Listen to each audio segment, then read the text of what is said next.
कहानी बुद्धिमान हंस। एक घने जंगल में एक बहुत ऊंचा पेड़ था। उसकी शाखें छतरी की तरह फैली हुई थी और घनी थी। बहुत हंसों का एक झुंड इस पेड़ पर निवास करता था। वे सब यहाँ सुरक्षित थे और बड़े आराम से रहते थे। उनमें से एक बूढ़ा हंस बहुत बुद्धिमान था। उसने पेड़ के तने के पास एक बेल को उगते देखा। इसके बारे में उसने दूसरों हंसों से बातचीत की। बूढ़े हंस ने उनसे पूछा, क्या तुमने पेड़ के पर चढ़ती हुई उस लता को देखा है? जल्दी से जल्दी नष्ट कर देना चाहिए। हंसों ने आश्चर्य से पूछा, पर अभी क्यों? यह तो इतनी छोटी सी है, हमें यह क्या हानि पहुंचा सकती है? मेरे मित्रों, बूढ़े हंस ने कहा, छोटी सी लता देखते ही देखते बड़ी हो जाएगी। यह हमारे पेड़ पर चढ़कर उसे लिपट जाएगी और फिर कुछ समय बाद मोटी और मजबूत हो जाएगी। तो क्या हुआ? हंसों ने पूछा। एक लता हमें क्या हानि पहुंचा सकती है? बुद्धिमान हंस ने उत्तर दिया, तुम लोग समझ नहीं रहे हो। कोई भी इस बेल के सहारे पेड़ पर चढ़ सकता है। कोई पहेलियां चढ़कर हम सबको मार सकती है। हंसों ने कहा, ऐसी भी जल्दी क्या है? अभी तो यह बेल बहुत छोटी है। इतनी छोटी सी चीज हमें क्या हानि पहुंचा सकती है? फिर कभी देखेंगे। लता जब एक तक छोटी होती है तब उसे नष्ट कर देना चाहिए। बुद्धिमान हंस ने सलाह दी। अभी यह कोमल है, इसलिए आसानी से काट जा सकती है। बाद में यह सख्त और मोटी हो जाएगी। तब तब तुम इसे काट नहीं सकोगे और फिर किसी दिन यह हमारे अनिष्ट का कारण बन जाएगी। अच्छा, देखेंगे। सब हंसों ने उसे टालते हुए कहा। उस समय उन्होंने लता को नहीं काटा।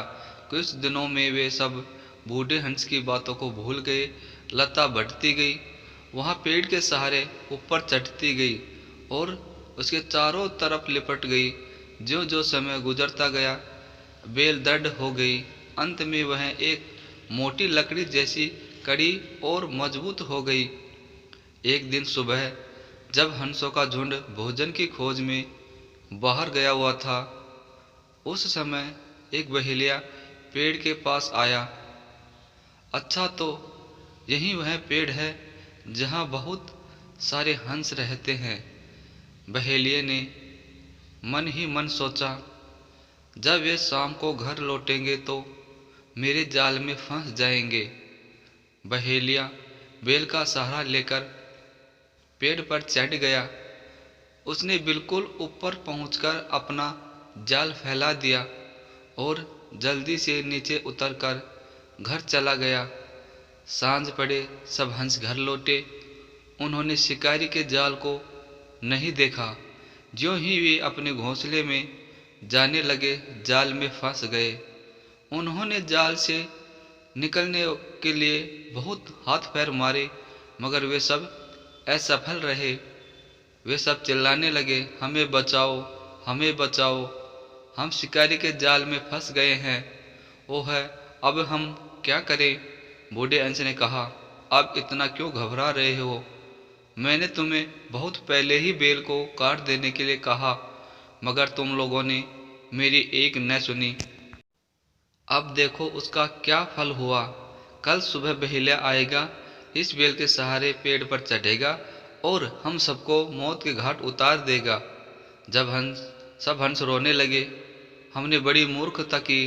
हमें अफसोस है कि हमने तुम्हारी बात उसी समय नहीं मानी। हमें क्षमा कर दो। कृपा करके अब हम यह बताओ कि हम सब अपनी जान कैसे बचाएं?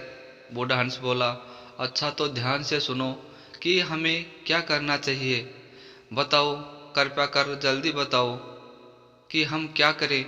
बूढ़े हंस ने कहा, जब सुबह बहेलिया आए तो तुम सब ऐसे दिखाना जैसे कि मर चुके हो और बिल्कुल चुपचाप पड़े रहना।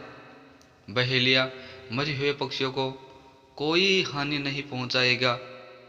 वह उन्हें घर ले जाने के लिए जाल से निकालकर एक एक करके जमीन पर फेंक देगा। जब वह आखिरी पक्षी को निकालकर फेंके दे तो सब जल्दी से उठकर उड़ जाना। सुबह बहेलिया आया और बेल के सहारे उस पेड़ पर चढ़ गया। उसने जाल में फंसे हंसों को देखा। उसे सभी पक्षी मरे हुए लगे। उसने एक एक पक्षी को जाल से निकाला और जमीन पर फेंकता गया, जब तक उसने आखिरी पक्षी जमीन पर न फेंक दिया।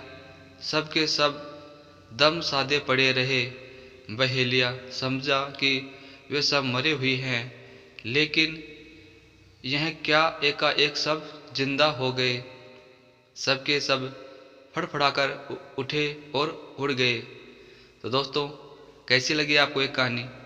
दोस्तों, एक कहानी अच्छी लगी तो आप इस चैनल को सब्सक्राइब करके बेल आइकन को प्रेस करके ऑल बटन पर क्लिक कर देना और वीडियो को लाइक शेयर भी कर देना, क्योंकि दोस्तों मैं इस चैनल पे हमेशा इसी प्रकार नई नई कहानियाँ लेके आता रहता हूँ।